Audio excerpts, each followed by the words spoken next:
All right guys, welcome back. In this video, we're gonna talk about how to zero your thermal scope. So this process really applies to right now our adder series, as well as our varmint series and our rattler series. Now the menus and how they function inside each of these thermal devices can vary a little bit, especially depending on what firmware you might have installed or updated on the device, but the process is largely the same. So basically we're doing the same thing whether you're using an adder, a rattler, or a varmint. Zeroing a thermal scope is going to be pretty simple across the board. So in this case, we're going to do it on the adder today. And you follow these steps, make a little bit of adjustments and tweaks if you're using a rattler or a varmint, but the steps are going to be pretty close. The menu functions are going to be identical with what you need to do to get these things to zero.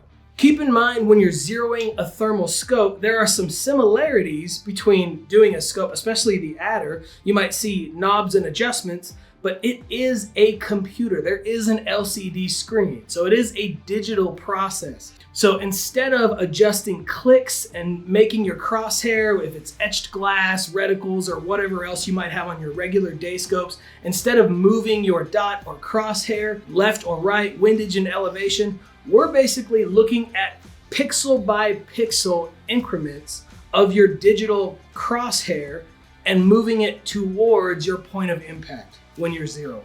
We'll go ahead and guide you through this process so that you'll understand it more fully.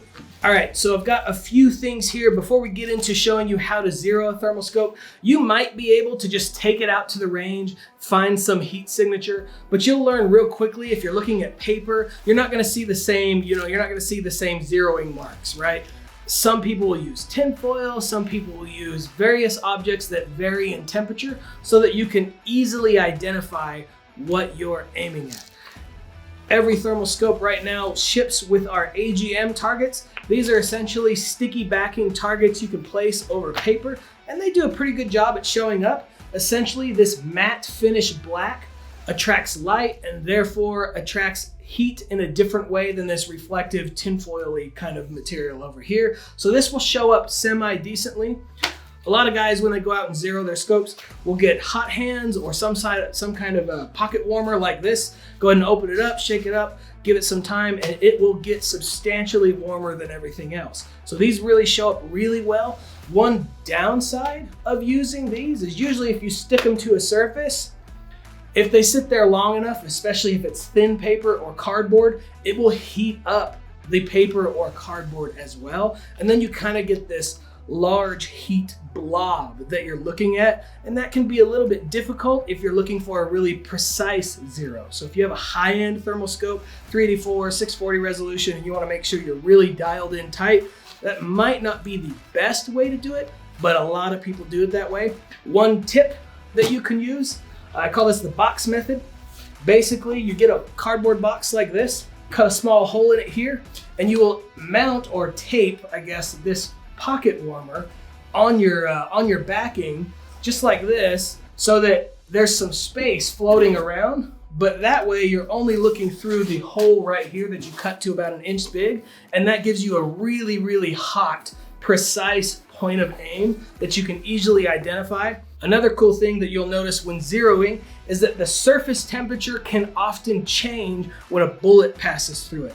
Often it is the case when you're shooting, especially if it's really thick cardboard, it will heat up the point of impact. So you will see your impacts and you will see just the distortion and temperature of the surface of this cardboard flat box right here. Same goes with paper targets, but this is a really good method. This is maybe kind of a pro method if you're looking for a really hot, small point of aim. And we're gonna go ahead and basically do both. I'm gonna go ahead and go out to the range today. We're gonna stick this over this and cut a hole so that you can see in the camera the reflective difference on the thermal targets, but you will see a spot that is glowing hot white, and we're gonna go ahead and go out to the range and zero.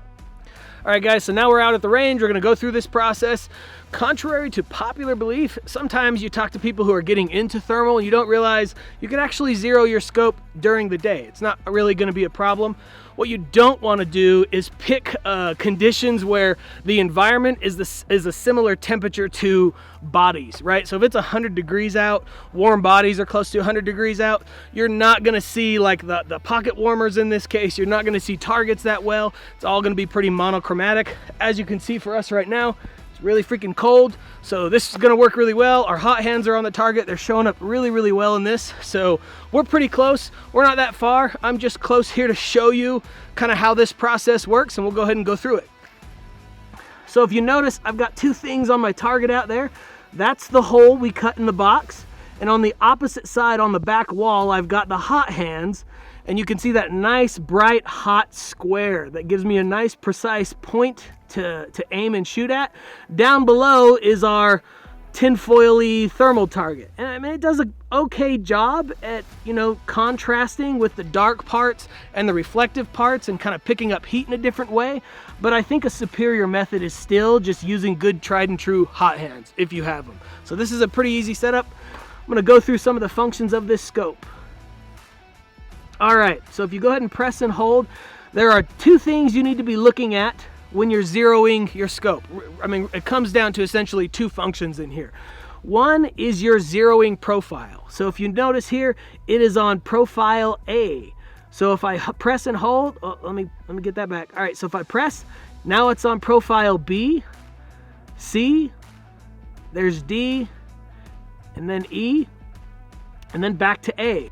So I've got a couple of profiles that I can basically save zeros onto this scope. Now within each zeroing profile, if I come into my reticle, I'm on profile A, and you can actually note that in the top right corner, you'll see A2 at 100 yards. If I go ahead and press this, that 2 is because I'm on zeroing, at the very top, zeroing subset 2. So if I click that, you'll notice I've got 3, 4, 5, off, if you want to not have a reticle, and then back to 1.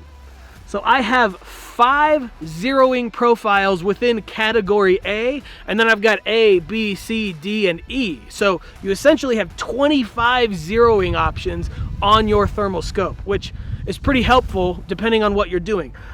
On the Adder series, switching from A to B is as simple as just pushing the button. So if I want to zero at 100 yards on profile A, but I leave it zeroed to the same gun, but change my zero to 400 yards on profile B, I could essentially call in a dog, and if I see one at 400 yards, I could click a button, and now I've swapped to my 400 yard zero and take shots even further. So depending on how you want to set it up, you could also set it up for multiple guns and calibers. So if they come with the ADM mount, it's QD. So if I want to throw this on, this is a 308, if I want to throw it on an AR-15 or a bolt gun or whatever else, I could basically have all my rifles calibrated and zeroed on this scope as I pass it around between guns. So really awesome feature. We're gonna go ahead and leave it on number 2. This next part here, this is your distance. This is feedback to you, the shooter. This number will appear in your top right corner of the screen here. You'll see A2-100 yards. This is telling me that I've zeroed this specific profile and subset to 100 yards. I can change this to whatever I prefer, whatever I want to zero it with. This isn't like a tracking system though, so this doesn't mean I have to zero this at 100 yards. This is just a feedback loop I'm giving myself essentially, okay? Under type, these are the crosshair types. So we were on 1, here's 2, here's 3, there's 4, and there's 5 on this adder, and back to 1. We'll go ahead and leave it on 1 in this case. We're gonna go to color. Right now it's on white. I think a more accurate way to describe this is to actually maybe call it contrasting. It's white when it hovers over darkness, and it's black in the areas it hovers over warmer surfaces. So if you notice, as I pull this crosshair over to the middle there, the center is now black. If I move it up here where this target's a little warmer, the crosshair is black over the white. So it's going to basically just always be the opposite of whatever you're looking at. And For me, this is the one I prefer because I could always pick it up no matter what, you know, if I'm black hot, white hot, it'll always do that kind of mirroring, contrasting thing for me. If I go to my other colors here, you've got green. It's nice and bright and vibrant. A lot of guys like that. Red, I probably wouldn't stick with red unless I was running black hot, where the majority of the background would be white because the red shows up better there. And then you've got black. Again, most people don't prefer black, but if you're looking at mostly white, if you've got your brightness turned up because that's how you want to run it, you can do it in black. We're going to go back to white because that's how I prefer it. This is just an indication of what I'm zooming this, or what my zoom is for the zeroing process. This freeze function I'm going to come back to in the zeroing process. It's a really helpful tool, and we'll explain that. So down here, this is essentially your windage and elevation, your X and Y. So this is a common, you see this in math, Cartesian coordinate system, common grid. X is your left and right, or windage, and Y is going to be your elevation, or up and down. So plus and minus, it's pretty simple. 0 and 0 is at the center point, or the origin in this case. Because it's a digital scope, how we do this is going to be a little bit different. So I'm going to go ahead and take a shot.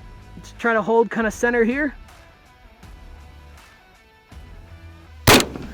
All right, so you'll notice where the target is actually warmed up, where the round passed through the cardboard, and now it's cooling off. So if you look, it's a couple inches left and a couple inches down. Traditional scopes, you would move the impact to your crosshair. So you would adjust things. It needs to come, you know, right a few MOA or up a few whatever, or mils, depending on what you're running. With thermal, the process is basically the opposite. So you want to move your crosshair to your impact, right? So in this case, what we'll do is I will place my crosshair where I was, and this is I'm going to come back to this freeze function.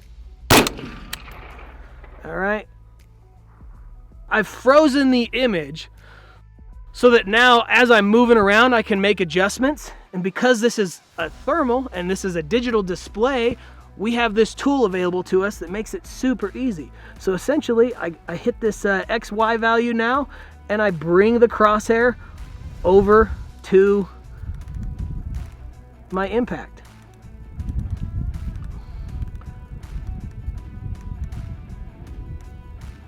Just because I held a little bit more center, I'm gonna leave it there in this case, because when I hit freeze, I wasn't where I was pointing when I pulled the shot, if that makes sense.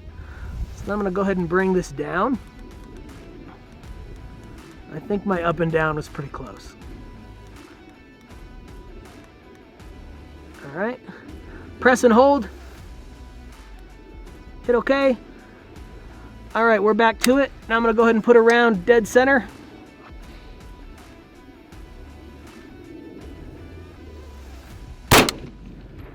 All right. Let's try shooting our square right down here.